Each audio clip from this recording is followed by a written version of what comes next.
오늘도 행복을 누린 사람에 대해서 우리가 은혜 받기를 원합니다.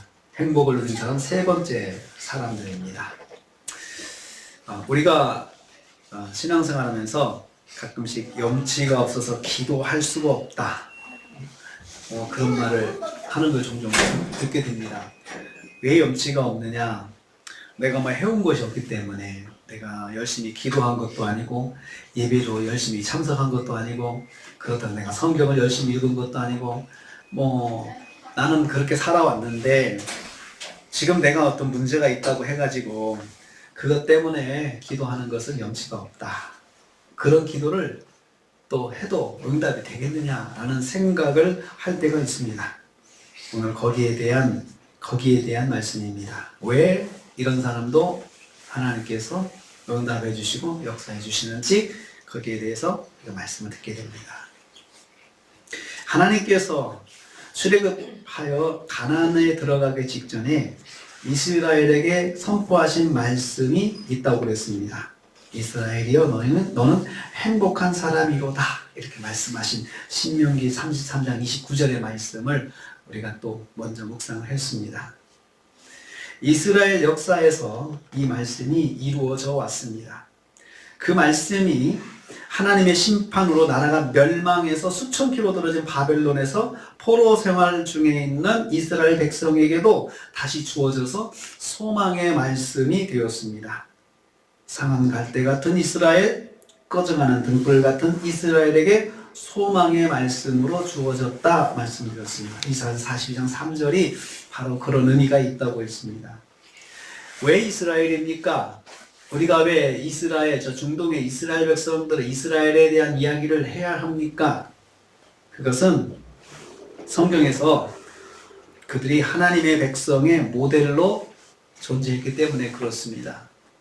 그래서 이 말씀은 단순히 이스라엘에게만 주시는 말씀이 아니고, 적용되는 말씀이 아니고 구원받은 성도에게 주시는 말씀이 되는 것입니다. 하나님의 백성으로 부름받은 성도가 기본적으로 받는 복이 바로 이와 같은 복이라는 그런 말씀입니다. 구원받은 성도, 그는 영적인 이스라엘입니다. 이스라엘은 행복한 사람이라는 복이 있듯이 우리 구원받은 성도에게는 행복한 사람이라는 복이 있습니다. 여기서 이 행복을 에스겔의 행복이라고 말씀을 드렸습니다. 에스겔의 행복은 복받음과 행복감의 같이 존재하는 것이라 했습니다. 그래서 복받음과 행복감을 다 소유한 사람이 에스겔의 행복이라고 했습니다. 그런데 에스겔의 행복도 순서가 있다고 했습니다. 먼저 복받음의 은혜, 바라크의 은혜가 있어야 되고, 그리고 그 다음에 그것을 깨닫고 느끼는 것이 뒤에 따라온다라고 했습니다. 바라크의 은혜는 절대적으로 주어지는 하나님의 은혜라고 했습니다. 성경은 하나님의 백성들에게 복받음의 은혜를 보장해 주시는 보장의 은혜가 있다고 했습니다. 이것을 보장의 은혜라고도 합니다. 그 말씀을 바로 이사야서 42장 3절에서 말씀하고 있습니다. 그것을 또 우리가 묵상을 했죠. 42장 3절 다시 한번 볼까요? 그 말씀을 우리 머릿속에 넣고 이제 말씀을 듣겠습니다. 42장 3절 같이 읽습니다. 시작. 상한 갈대를 꺾지 아니하며 꺼져가는 등불을 끄지 아니하고 진실로 정의를 시행할 것이며. 여기서 중요한 것은 상한 갈대를 꺾지 아니하신다, 꺼져가는 등불을 끄지 않으신다는 말씀입니다. 하나님께서 하나님의 백성에게 일방적으로 주시는 보장의 은혜라는 은혜에 대한 말씀이라 했습니다. 상한 갈대 같은 심령에게 하나님의 은혜가 임하고 꺼져가는 등불 같은 심령에게 하나님의 은혜가 있다고 했습니다. 여러분, 상한 갈대 같은 심령이 무슨 기도할 마음이 있겠습니까? 기도할 정신이 없죠. 상한 갈대 같은 심령이면 다 꺾여서 죽어가고 있는데 기도할 힘이 있겠습니까? 꺼져가는 등불, 이제 꺼져서 연기가 이렇게 심지에서 이제 나고 있는, 막 꺼져가지고 그런 등불, 보통 그냥 뚜껑을 덮어가지고 연기도 못 나게 해서 그냥 완전히 소화시켜 버리잖아요. 그런데 그런 등불 같은 사람이 무슨 기도할 마음이 있겠습니까? 기도할 힘도 없죠. 그리고 기도할 생각도 할 수가 없잖아요. 그런 사람들에게 하나님께서 은혜를 절대적인 은혜를 베풀어 주신다. 일방적으로 은혜를 베풀어 주신다. 바라크의 은혜가 있다. 보장의 은혜가 있다고 했습니다. 첫 시간에는 사마리아 여인에게 그러한 은혜가 있던 것을 보았고요.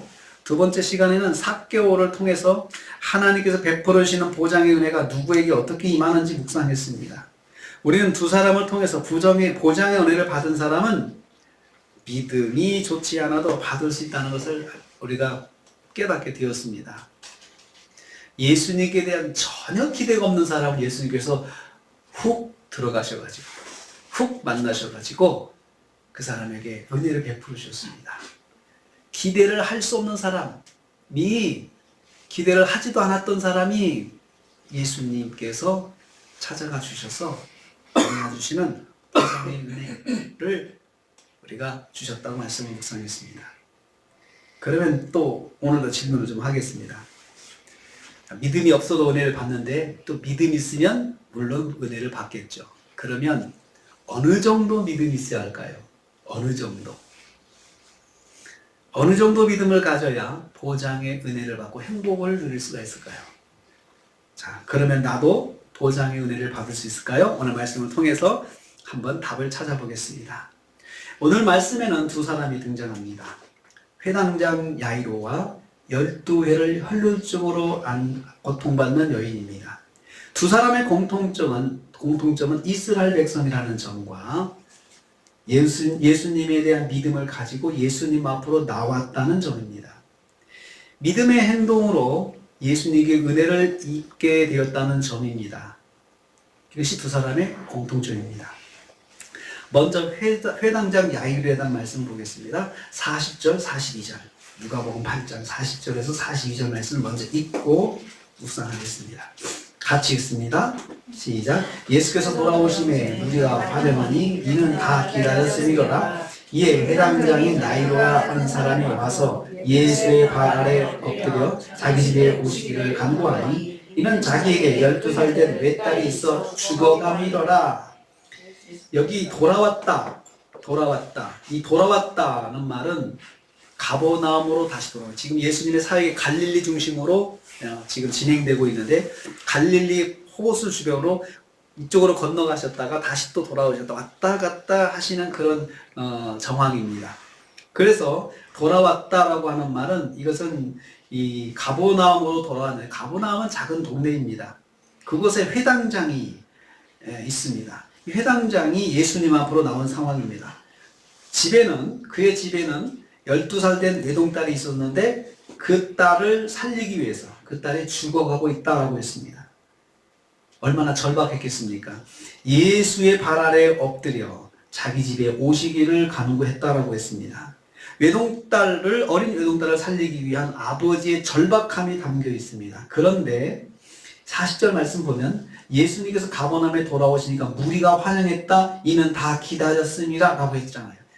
그러니까 지금 현장에는 이 사람만 있는 것이 아니고 모든 사람, 많은 동네 모든 사람들이 다 예수님 앞에 나와 있습니다. 그리고 이 사람들은 다 기다렸다 했습니다. 예수님 오시기를 기다리고 있었어요. 이것은 예수님 오신다는 것이 이미 소문이 났죠. 소문이 나서 또 이제 건너오시고 배 타고 오시는 동안에 사람들이 그리 다 몰려간 겁니다. 가버나움으로 가시는 것 같다. 배 머리의 방향을 보고 사람들이 방향을 잡는 거죠. 야, 이번에는 가버나움이다. 오는 사람들이 다 몰려갔다고 하는 것은 여기 걸어서 막 뛰어서 가버나움까지 가는 사람도 있고 호수 주변 뛰어서 가는 사람이 있고 배 타고 뒤따라 온 사람도 있고 그 다음에 소문이 나니까 동네 사람도 다 나왔습니다. 모든 사람이 기다리고 있었다고 했습니다. 모든 사람이 예수님에게 안수받고 말씀을 듣고 싶어 했다는 것입니다. 회당장 야이로는 자기 집으로 예수님께서 와 주시기를 구하였다 했습니다. 예수님을 독점하는 모습입니다. 다른 사람들의 마음이 당황스러웠을 것입니다. 회당장은 염치 없는 요청을 하고 있는 것입니다. 죽어가는 외동딸을 살리고자 하는 마음뿐인 거죠. 거기는 모든 사람들의 마음은 아랑곳하지 않아요. 여러분 그렇지 않겠습니까? 모두가 예수님 말씀 듣고 모두가 안수받고 싶어 하는데 이 사람은 딱 혼자 나와가지고는 뭐라고 하냐면 우리 집 가달라는 거예요. 우리 집. 독점이잖아요. 우리 집 가달라. 우리 집 가셔가지고 우리 애동딸을 좀 살려주세요 라고 부탁을 하는 것입니다. 여러분, 여기서 예수님을 찾아와 간청하는 것이 믿음입니다. 영치 없는 간청이지만 예수님만 바라보고 구하는 것이 믿음입니다. 여기서 믿음이라는 단어는 하나도 없습니다. 행동을 보고 믿음이 있음을 알 수 있습니다. 무조건 예수님께 의지하고자 하는 마음이 믿음입니다. 이 마음이 행동으로 표현됐습니다. 믿음은 마음에서 행동으로 이어지는 것입니다. 마음만 가지고 있으면 절반의 믿음입니다. 이 마음이 행동으로 표현될 때 은혜를 받을 수 있습니다. 믿음의 행동, 믿음의 마음을 행동으로 표현해야 보장의 은혜를 받을 수 있습니다. 마음에만 가지고 있지 말고 행동으로 옮겨야 됩니다. 기도해야 되는데 그러면 기도를 하는 행동으로 옮겨야 돼요. 마음만 가지고 있으면 안 됩니다. 이건 절반의 믿음입니다. 여러분도 보장의 은혜를 받고자 한다면 믿음으로 주님 앞에 나와 구하십시오. 내가 기도하면 될 텐데 라는 느낌이 있다 그러면 기도하십시오. 직접 기도하십시오. 그냥 바로 그 자리에서 기도하십시오. 예수님께 기도하십시오. 그러는 사이에 또 한 사람이 등장합니다. 12회를 혈루증으로 앓고 있는 여인입니다. 이 여인의 등장은 특별한 모습입니다.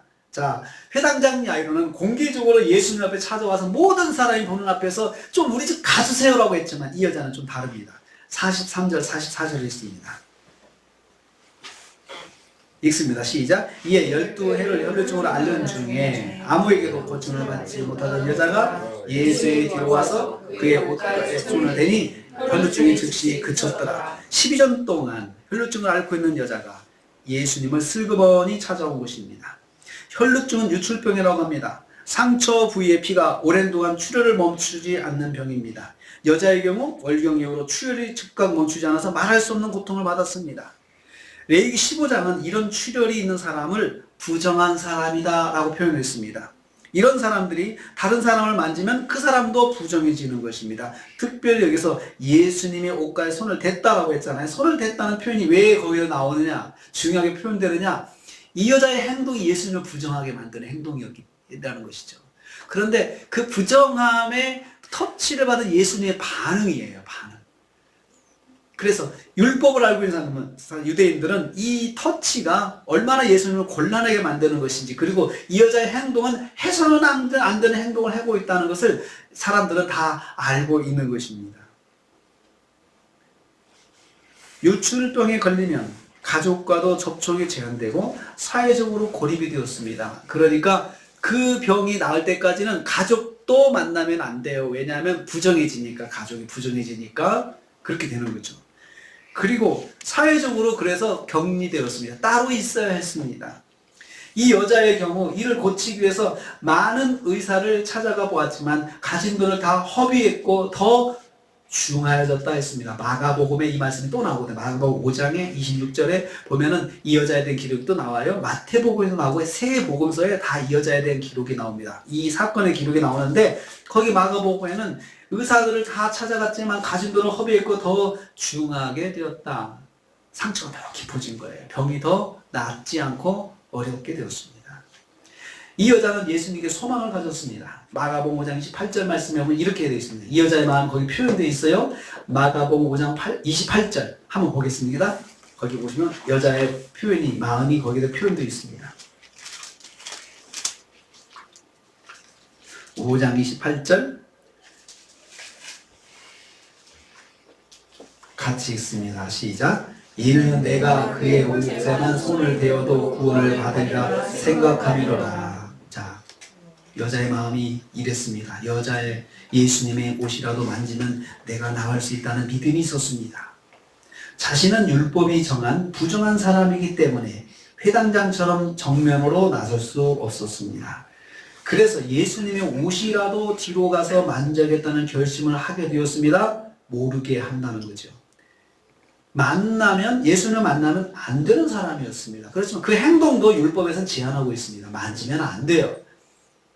자기가 만지면 안 돼. 가까이만 있어도 부정해지는데 이 사람은 지금 거기 있으면 안 되는 사람인데 예수님께 소망을 가지고 내가 예수님의 옷이라도 만지면 내가 낫겠구나 라는 생각을 하고 많은 사람의 틈바구니에 들어갔습니다.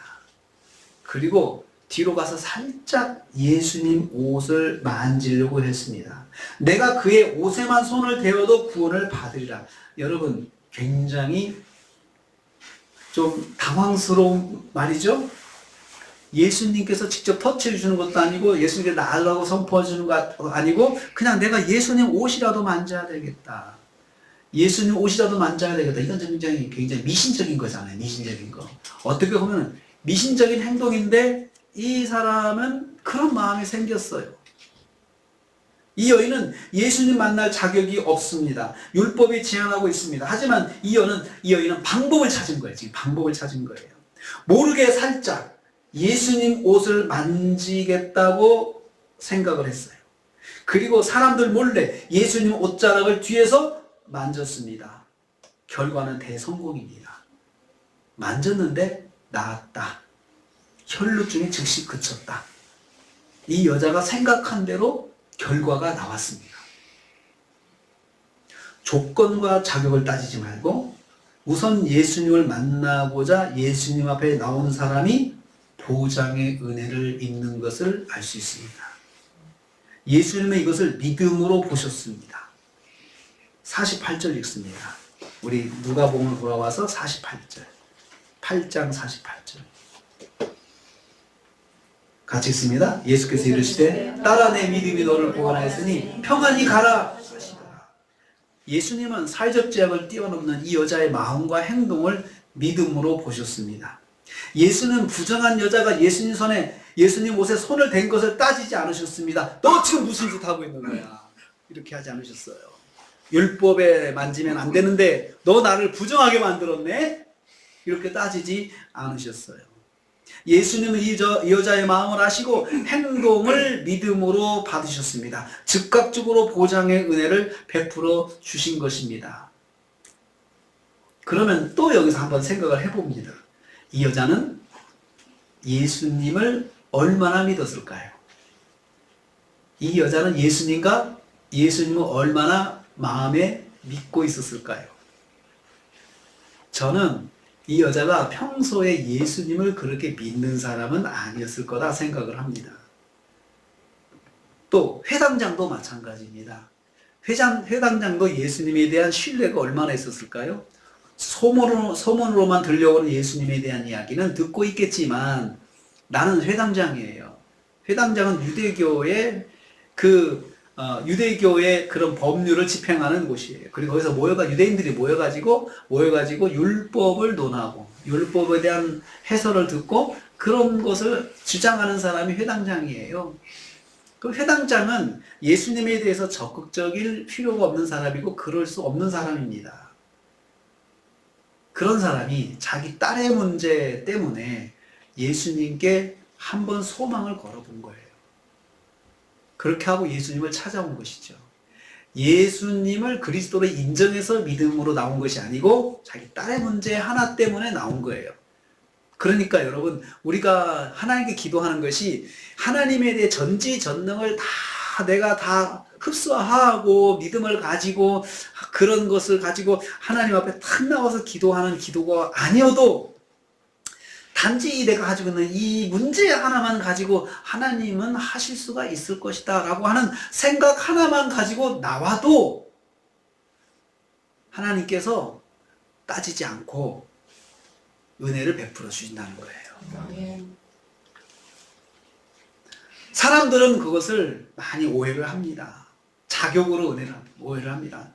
너는 자격이 있는데 너는 자격이 없고 서로 나는 이래서 이 자격이 있다. 너는 자격이 없고 나는 교회 나온 지가 몇십 년 됐기 때문에 자격이 있고 너는 이제 금방 나와서 너는 아직도 자격이 없고 이렇게 생각하면서 사람들은 자격을 자꾸 따집니다. 보장의 은혜를 받은 사람은 오직 예수님만 바라보고 예수님 앞으로 나와 구하는 사람들입니다.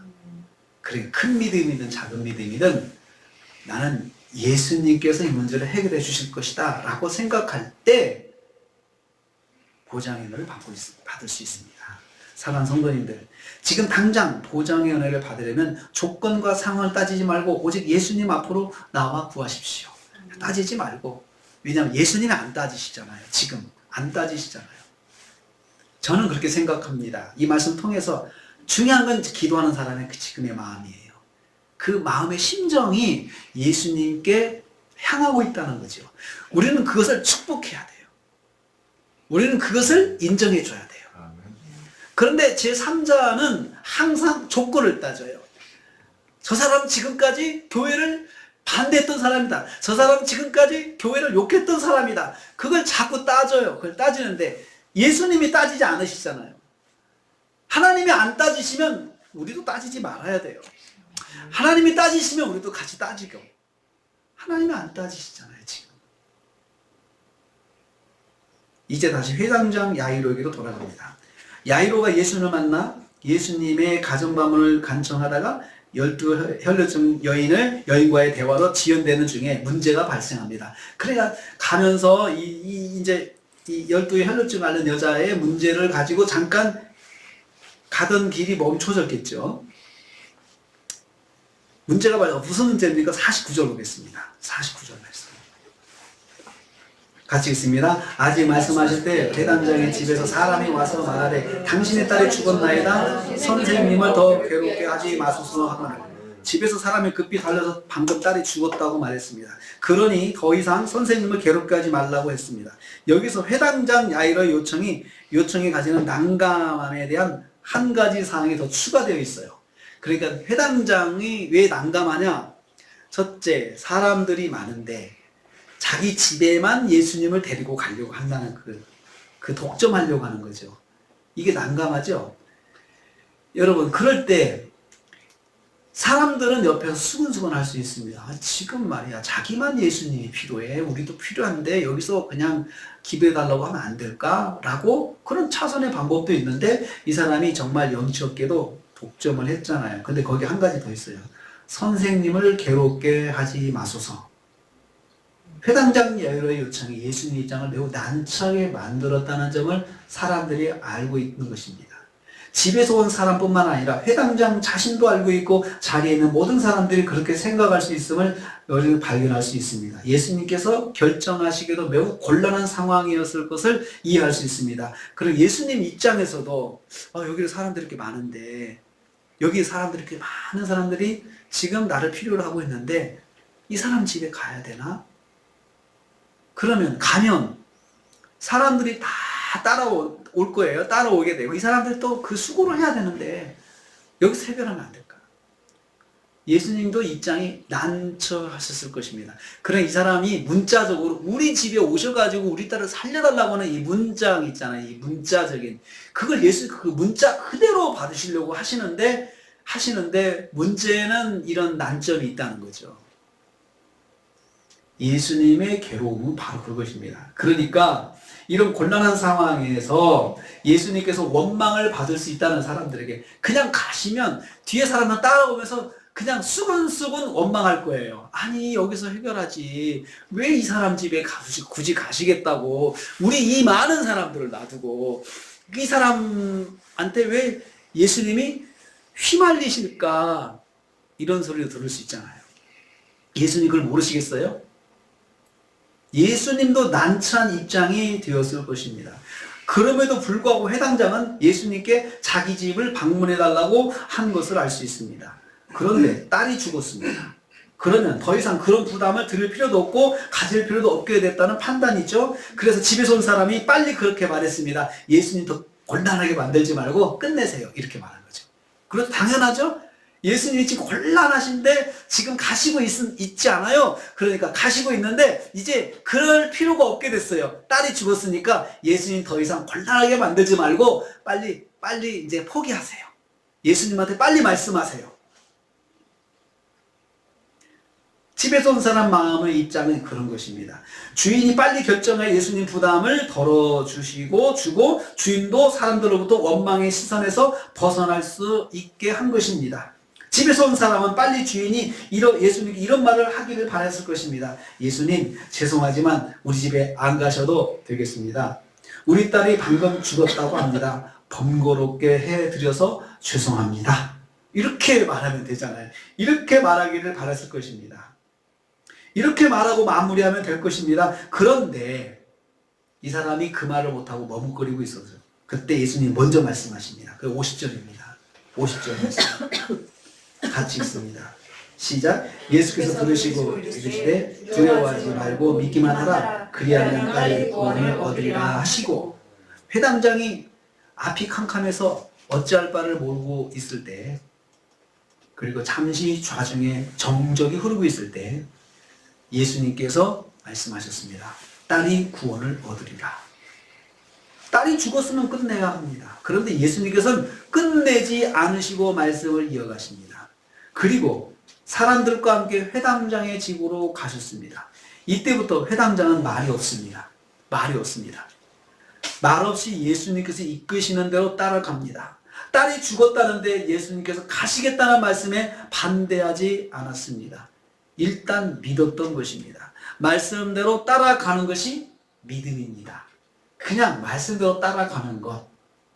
우리가 눈에 보이는 그 어떤 환경과 내가 경험한 그런 어떤 일을 가지고 결론을 내리지 말고 예수님께서 그렇게 말씀하셨으면 따라가는 것입니다.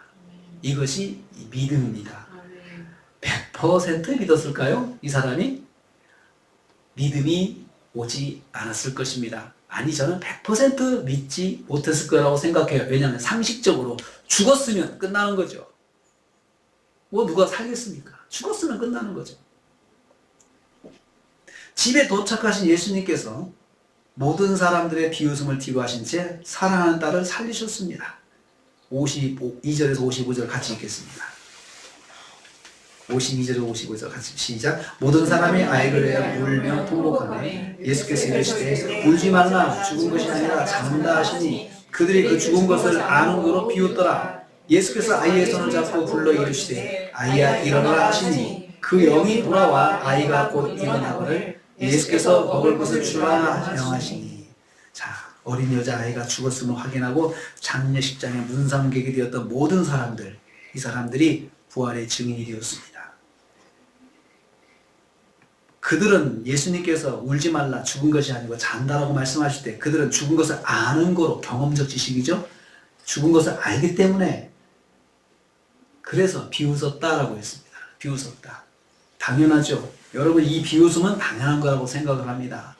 왜냐하면 그들의 상식과 그들의 경험에 의한 반응이기 때문에 당연한 것입니다.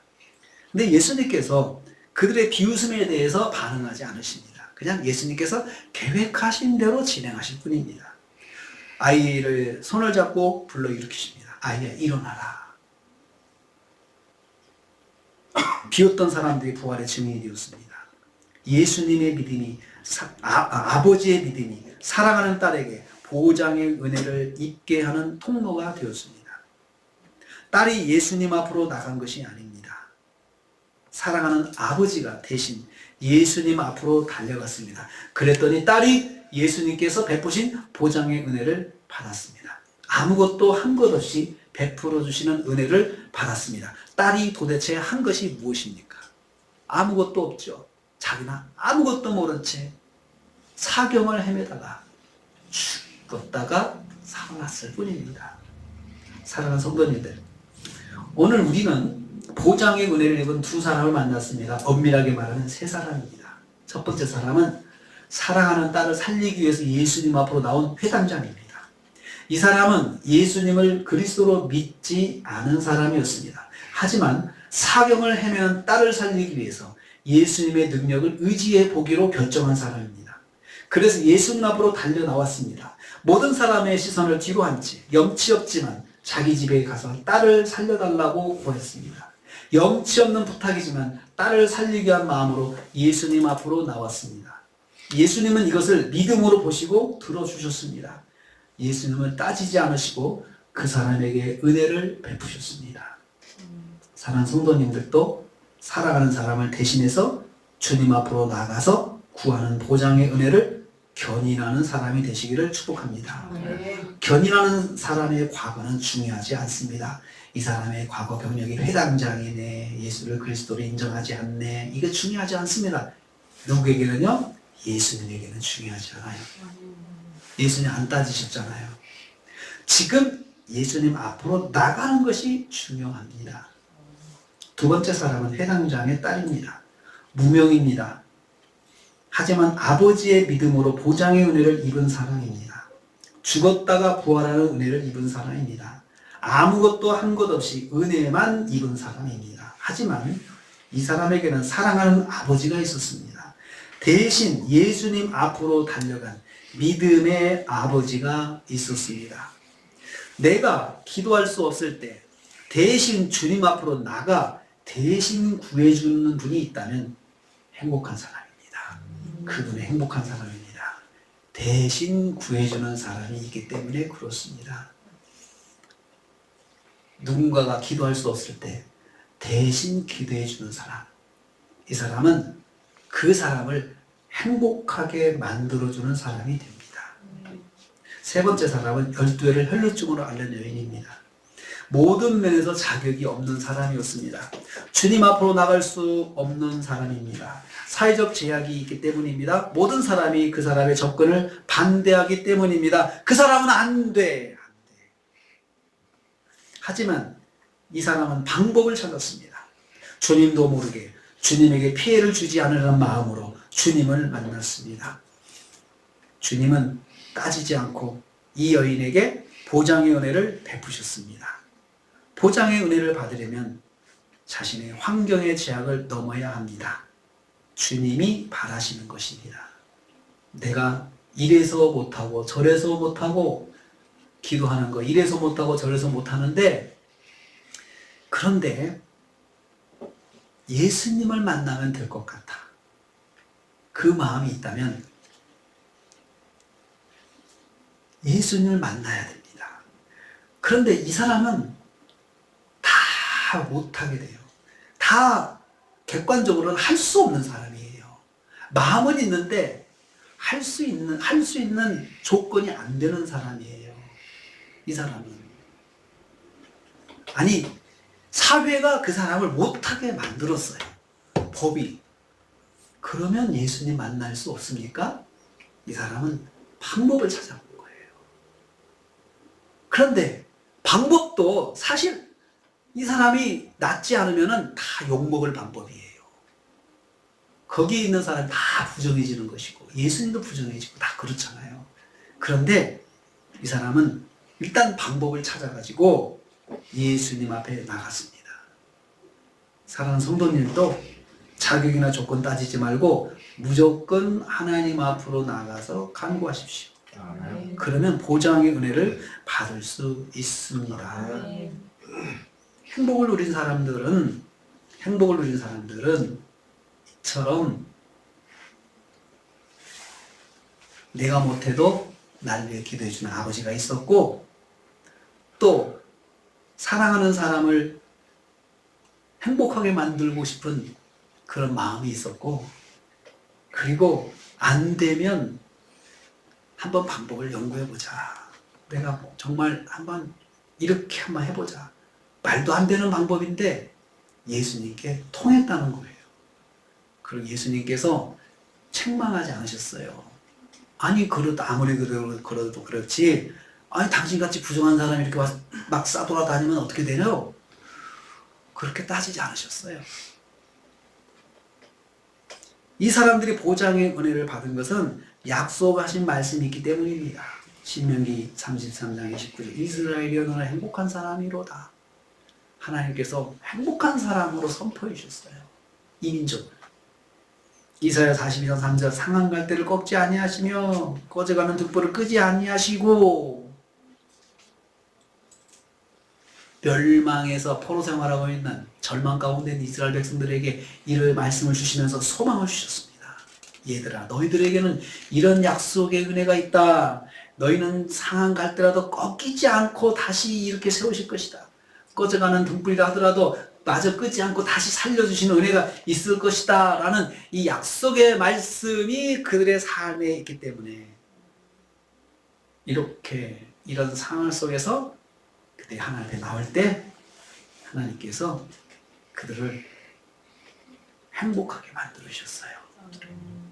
여러분, 그게 행복 아니겠습니까? 해결해야 될 문제, 정말 이것이 꼭 돼야 되는데 안 돼서 고민할 때 그 문제가 해결되면 행복이 오죠.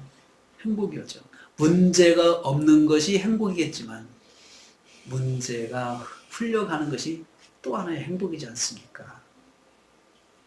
저는 여러분들이 이 말씀 통해서 우리는 행복이 보장된 사람들인데 내가 이 회당장처럼 다른 사람의 기도 제목을 가지고 하나님께 나가고 이 혈루증 앓는 이 여자처럼 조건이 안 돼도 방법을 찾아서 좀 하나님께 나가게. 그리고 나는 못하는데 누가 나를 위해서 이렇게 모든 것을 걸고 주님 앞에 나가는 그런 사람이 있어서 애쉬의 행복 그리고 보장의 은혜를 받는 보장의 행복을 받는 저와 여러분 되시기를 주님의 이름으로 축복합니다. 기도하겠습니다. 우리 이 시간 합심해서 기도할 제목을 제가 두 가지를 놓고 한번 먼저 우리 같이 합심해서 기도하겠습니다. 여러분, 다른 사람의 절박한 문제를 내가 알고 있다면 한번 기도합시다. 하나님, 어떤 분이 이런 것이 있는데 제가 이 시간 기도합니다. 회당장 야이로의 심정으로 사랑하는 사람, 사랑하는 지인 아무개가 사실 이런 문제가 있는데 하나님 해결해 하나님께서 인도해 주시기를 원합니다. 이렇게 기도하면 딸에게 은혜를 베풀어 주신 것처럼 주님이 해주신다고 그랬습니다. 두 번째 기도 제목, 나의 절박한 문제를 기도합시다. 내가 해결해야 될 문제 하나님께 기도합시다. 주님께서 기도할 때 너는 기도 제목 그게 뭐냐? 절대로 그렇게 하지 않으세요. 너는 자격도 없는 것이 너 그동안 한 걸 좀 생각해봐. 네가 한 것이 뭐냐? 그렇게 말씀하지 않으세요.